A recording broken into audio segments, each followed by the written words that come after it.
In this video, I'm going to show you like how you can make your laptop or computer as a router. Sometimes that happens like we're using shared Wi-Fi, so we don't know the password.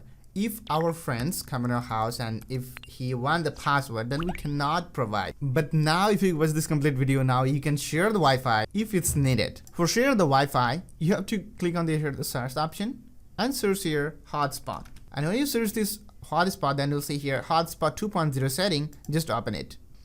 And if you see here the option like mobile hotspot, just click on the button. Then you will see share my internet connection with other device. Just turn on.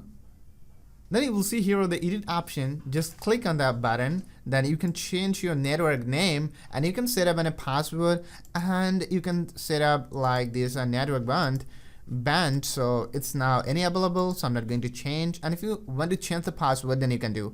And here the option like power saving, like if no one connected in there, automatically this mobile hotspot will be turned off. You can connect almost 8 devices using this mobile hotspot. Now let me give you a proof like it's working as well or not. I just turned on the Wi-Fi on my mobile phone and as you can see it's almost connected. Like here are the IP address and here the MAC address. It's showing that this device is connected now. I hope guys now you understand, and if you think this is very helpful, please click on this like button, and if you're new here on my channel, so please try to subscribe. Thanks for watching.